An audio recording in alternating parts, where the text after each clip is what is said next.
become that crazy terrarium lady who just has terrariums everywhere. I don't have a place for them. I can't put terrariums anywhere. I can barely, like maybe one terrarium I can fit in here. I have too many plants. I would have to get rid of some plants, which I can't do that. Hello and welcome back to my channel. Today, I thought it would be kind of fun to talk about my newest project. I thought, oh, terrariums. Let's just do a terrarium. I know nothing about it. How hard can it be? So I thought I would show you what I have so far for starting the terrarium, and then I'm getting the rest of the supplies hopefully later this week. We'll see. I started with containers, getting this guy. I realized that this is probably not going to work for the type of terrarium that I want to do. Number one, it doesn't have a top, so a top would be good. So maybe we'll just use it as a dog toy. What do you think? It's also pretty narrow, so a lot of plants. Wow, glass really does not show up well on video, does it? You can't fit very many plants in a terrarium this size, so I might maybe plant 1 or 2 plants in this, but that is about all you could fit in something that is this diameter. At the same time I picked up that one, I picked up this little one, which improvement, it has a top, so it can keep all that nice moisture in. But again, it is very small. It's even smaller than the first one I got. You don't need to look at me like that. I don't need that kind of judgment. So judgy. We talk about you all the time, so we can talk about plants for like 5 minutes. So I have another much larger container coming. Now it looks like kind of the basic things needed for starting a terrarium. It's not too complicated. You're going to need some really good, well-draining planting soil and some lava rocks, red lava rocks, something like that, and then some activated charcoal. And then you can top it with some stuff like some decorative stones or moss, things of that nature, because you know, nature. All right, I'm shutting up. So the type of pots that I was looking for are, of course, super small 2-inch pots. And even getting a small 2-inch pot doesn't mean that the plant is not going to outgrow that container pretty fast. So always picking up things that I know, hey, if I have to transplant this and have this somewhere in my house, I'm not going to be upset about it. So let me show you what I got. So I think one of these is a wax plant and one of these is a penny plant.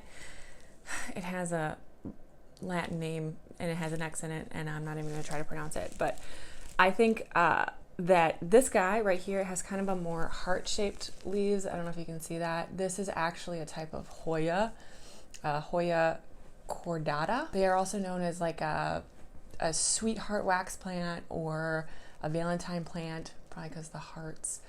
And that's what I think this guy is. I'm not sure if these will probably have to be in a terrarium by themselves, because I'm not making a succulent terrarium. I'm going to try to make a more high humid tropical type terrarium. Maybe these guys can go in those small little planters. I don't know, but I just thought they were cute, and they're so tiny, and they're just they'll be cute little guys to have. You see these a lot in terrariums, at least I do when I was looking at terrarium pictures. The Syngonium. This, I think, would be a Syngonium podophyllum. Podophyllum. Sometimes known as an arrowhead plant. There's a bunch of different types of Syngoniums, but this is the only one they had at my local nursery. And it's nice, it's pretty, it's green. There's also a really lovely pink Syngonium. They didn't have it, so maybe next time. This one is known as a creeping saxifrage, or a strawberry saxifrage, mother of thousands, creeping rockfoil. Looking at it, I'm thinking that this is going to outgrow our terrarium pretty quick, unless I have a very large terrarium. So we'll see. This might be one that turns into just another houseplant around. No terrarium would be complete without a fern. So got this cute little button fern. Look at this guy. It's so cute. And these, you know, they stay a little bit smaller as far as ferns go, commonly known as a button fern. So very cute. This guy will go in there. Ferns, you know, they love that humidity. They love that moisture. So look at this. Look at this pinstripe plant. They also had this there, and yeah, I got this, and no, there's no way this is going to fit in a terrarium, but it's so pretty. I want to like mount it on the wall or something. You know, some people mount animal heads on the wall. I just want to mount pinstripe plants. Calatheas, so pretty. I'm gonna go get the materials, come back, we'll plant it up and kind of learn the process together. Gatsby, would you like a chair? Do I need to get you a chair? I probably should. Hey everyone. Okay, we're back. I got all the supplies. It took a couple days for everything to come in, but I think we're finally ready to assemble our terrarium. I'm gonna build a very basic terrarium. It seems like people can get pretty fancy with their terrariums. We ain't gonna do that. We ain't got time for that. Also, I couldn't really find all the supplies. We have some activated charcoal. We have some red lava rock. And then I got some tropical type plant soil. Just a good, well-draining tropical plant soil. I just did the same thing twice. Ignore my ski cap. It did snow this morning. So who knows? I might go to a microbrewery in Bend, Oregon, or I might build a terrarium. Gatsby, per usual, is joining me. Nothing can happen without him being front and center, unless, of course, he loses interest, and then it will just be us. Okay, it's me. It's just gonna be me. The container I got, I think, hopefully this will be big enough. It has a sealable lid. It's kind of like a, good Lord, it's like a bank vault opening this thing. Y'all, I'm an idiot. It's a sealed lid. It doesn't twist. It just pops off. It's fine. We're going with it.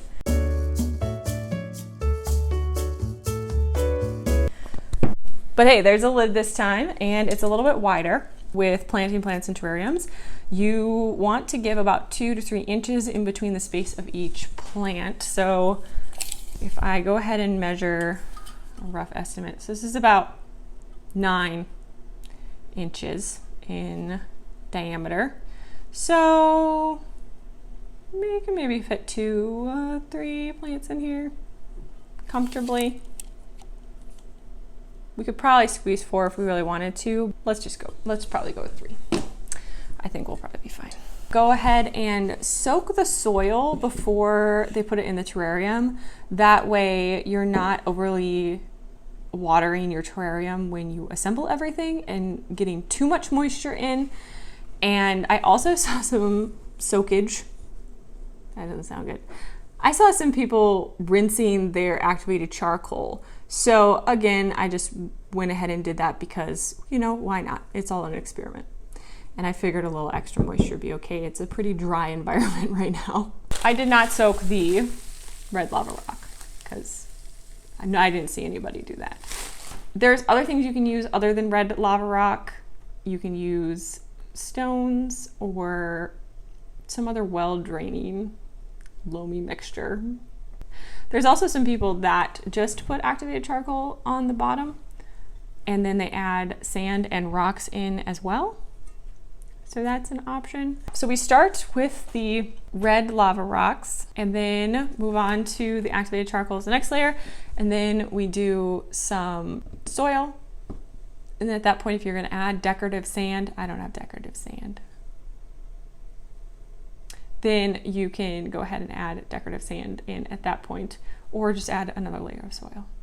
So this is what the red lava rock looks like. It's really more of a gray lava rock. I've heard of people breaking their terrarium containers using this. So yeah, I don't want to do that. So maybe I'll do a scoop situation. All right, I got this little pot. Now I'm just gonna sort of gently scoop it in.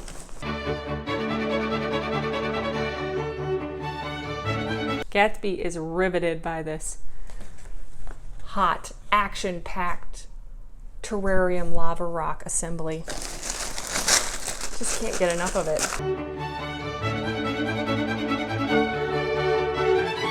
So I did do a little digging into the history of terrariums, and it is kind of a fascinating history on how they were developed. The first terrarium was actually developed by a botanist whose name was Nathaniel Bagshaw Ward. It's Kind of sounds like the name of a hobbit. Mr. Bagshaw Ward lived in the hobbit village. And he was actually studying moths and kind of forgot about some moths that he had enclosed in a glass container, and some spores of ferns and moss apparently started growing in the container. And he realized, aha, I am kind of a neglectful botanist when it comes to studying my insects. But ho, ho, ho. He also later became Santa Claus. I can actually turn this into something that might help preserve plants in their own little microclimate. And then that became the first terrarium. And they made cases that look like, have you seen those little cases that look like little greenhouses? Those were called Wardian cases, which I thought were just people that were prescribed to go to the insane asylum during the Edwardian period, but apparently not. They used to use those to take plants, native British plants. Did I mention that he's a British botanist? Sometimes when I recount history, it sort of meanders. It meanders. It goes everywhere, kind of like history does. So they would take native British plants to Australia while they were sending, other people to Australia. That's how they started transporting plants so that they actually would survive the long ship journeys to get to Australia. And then they started to use it to transport plants that were native to Australia back to England so that they could sell them.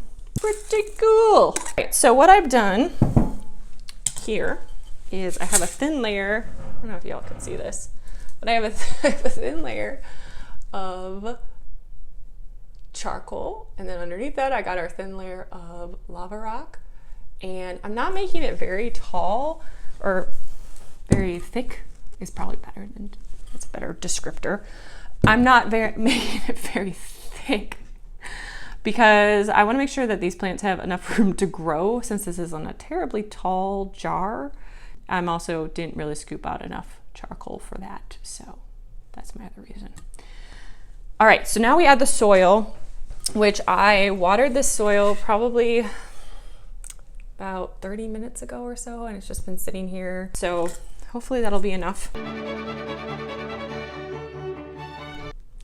Of terrariums and how they work is that they create sort of a little self-sustaining microclimate, because they concentrate any of the water that is in the soil and recycle it, and it condenses on the glass of the terrarium, and then it is able to go ahead and get reabsorbed by the plants, and then it keeps going through that cycle.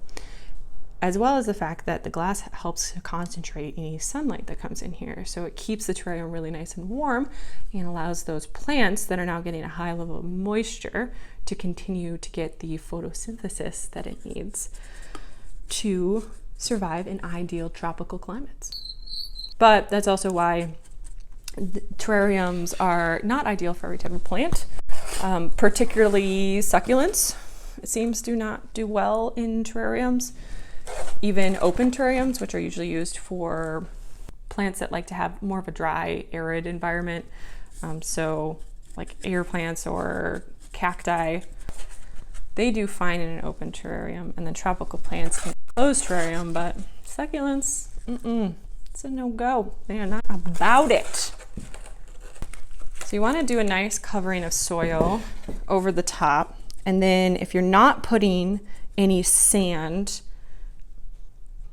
layer, I forgot the word layer for a second. If you're not doing any sand in here, decorative sand, anything like that, then you want to go ahead and put another layer of soil on the top. I think it's time to go ahead and plant some plants. So I think these are the three I'm going to go with.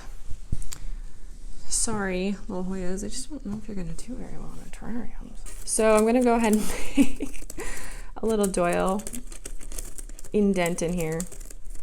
Okay, it's actually a chopstick. It's not an official doyle, because you know what? I got a bunch of chopsticks laying around the house, and I don't have any special little terrarium doyles. Is that a thing? A terrarium doyle? Is that what I'm doily? No. Dowel. dowel. That's what I'm trying to say.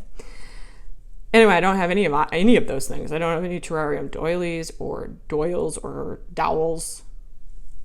I ain't got none of them. He is bored out of his mind. I think he thought we were going to make a video about him. Sorry, buddy. We'll do this little fern, this little button fern. Oh, he's so cute. Look at how cute he is. Gatsby thinks I'm talking about him. So we'll just go ahead and pop him in here. Look at that. Look, the top of him is already reaching the top of the jar, so I'm not sure how well this growth situation is going to go. I feel like I'm going to be transplanting these guys pretty soon. I'm going to put him a little bit closer to the middle because he's so wide. He's going to get this whole side all to himself. I really wanted to get some moss for this terrarium, but let me tell you, it is near impossible to find moss in the Great White North in the springtime. It's just nobody has it. You can get dried moss, or I could order moss that I could rehydrate. I just couldn't find any live moss. I went to a couple different local greenhouses and they looked at me like I was crazy. I wondered if they had moss. I could definitely see some people, how they get really into putting little like park benches and little scenes in here and little like gnomes. It's like a acceptable adult dollhouse. I could see doing that. I could see becoming that person. I don't know if that's enough soil, but I'm a little worried if I put more soil in there.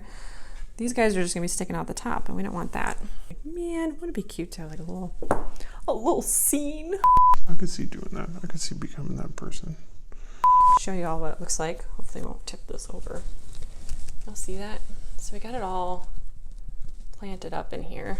So now what we'll do is just spray the side of the container. Luckily I wasn't super messy, but if you helps kind of clean off any dust or any mess that you might have in the terrarium, and then it also starts to create that little microclimate that we want so much. I'm just gonna spray all around.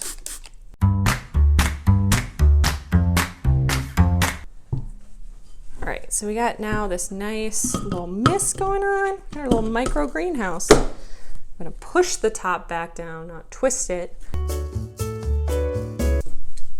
That's our first terrarium. It'll focus. All right, so then I think the next thing to do after this is to go ahead and place it in a nice sunny spot so it gets that heat from the sun and it gets to just cook. Not cook, you know what I'm saying. It gets to create its little microclimate.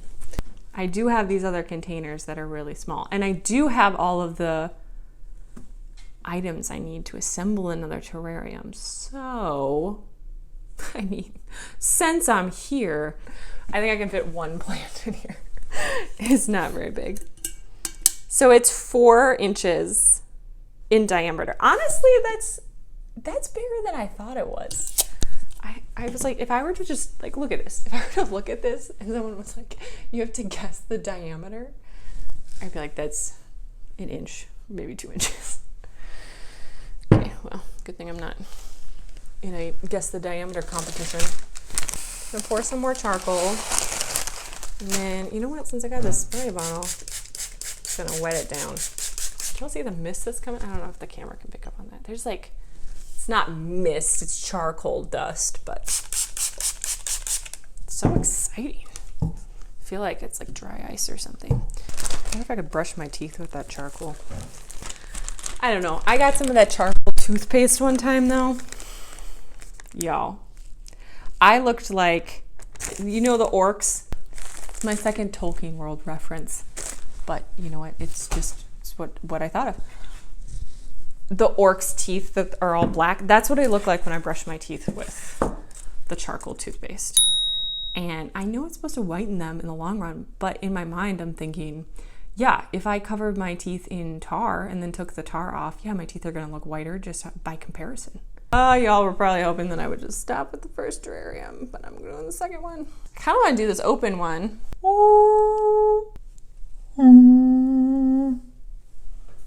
I sound like a whale or a didgeridoo. Didgeridoo, whale. Aren't they much different? Maybe we could just make a cacti terrarium out of this since it is open. Okay, focus. Aww. Let's make this tiny one first. All right, y'all, I think I'm gonna do it. I'm gonna put the Hoya in its own little terrarium. I feel kind of mean doing it, but I also am just really curious. It's all in the name of science. Start with our little lava rock once again. This is considerably more difficult because this is a taller container. About that much lava rock bottom in there. We'll add our little charcoal. Did you ever make those layered sand crafts as a kid where you had the different color sand and you would layer it? And it took an inordinate amount of time, I feel like, to make a jar filled with sand. All you had to do was layer the sand. But as a kid, everything was a production. Which one of these should we do? I think let's do this one. It's got some bigger leaves and maybe it has a better chance of surviving. I don't know. All right, so we're gonna take our little dowel. Did he fall or did he jump? Did you guys see? Sometimes Gatsby doesn't really watch where he's going. He kind of just tumbles his way through life. As do we all.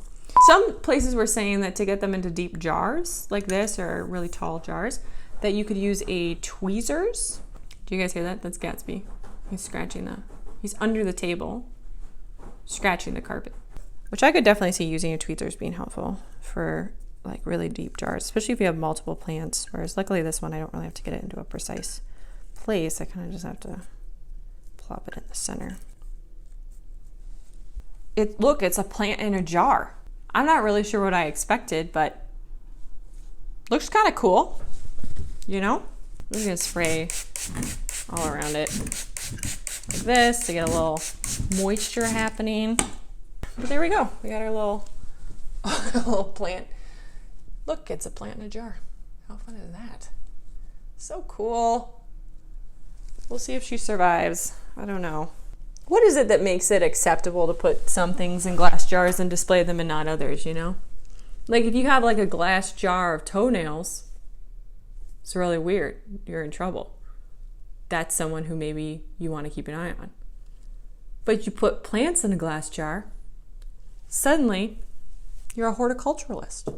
You care about the environment. Look at you being crafty.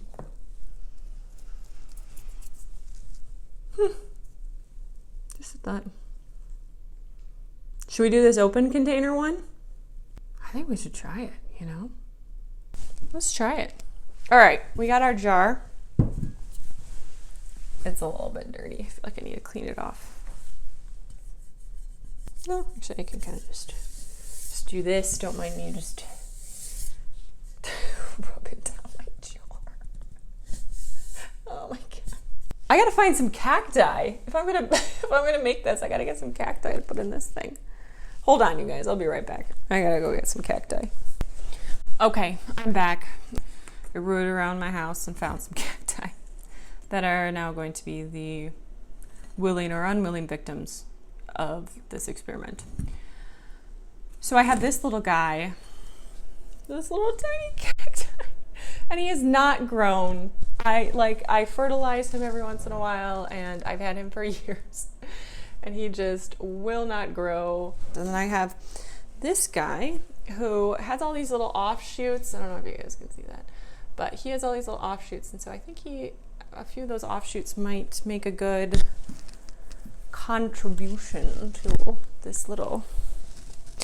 Oh my gosh, I have to show you guys something. I'm like too excited about this, and it's stupid. I shouldn't be because they're really not that big of a deal. But I got my first monkey tail cactus. What? And it's so tiny.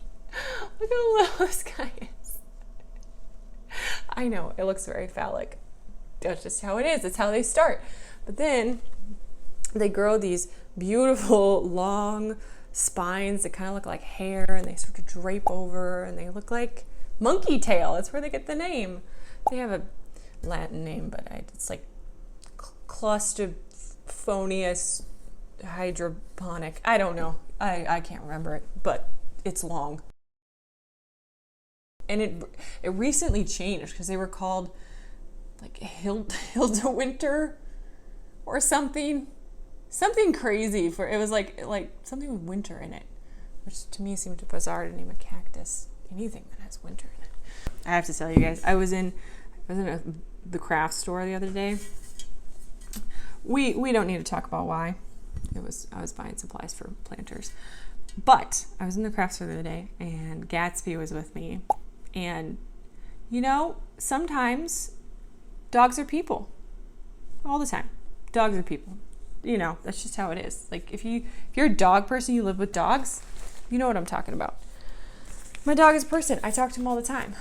But there wasn't a lot of people in the store. It was very quiet. I didn't realize that there were quite a few workers that were around that were stocking shelves and stuff.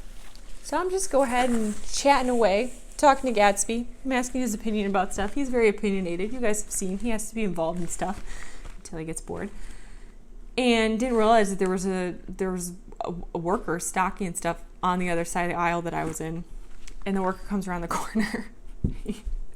His reaction was, "Oh, it's a dog." Yeah. He definitely thought that I was talking to someone who probably was just being rude and not responding, or maybe a small child or something. But no, instead it was just the crazy lady with the dog. So, that's something. All right, so I'm lazy, so I'm not going to clean the rest of this tropical plant soil, but I am going to add some cacti potty mix in here for these guys.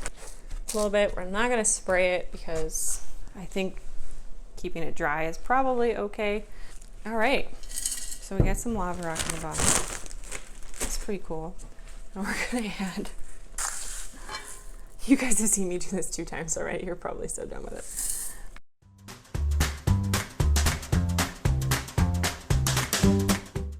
It's like smoky in there. Can you see that? It's so cool. It's pretty cool. Now we're gonna add our soil in.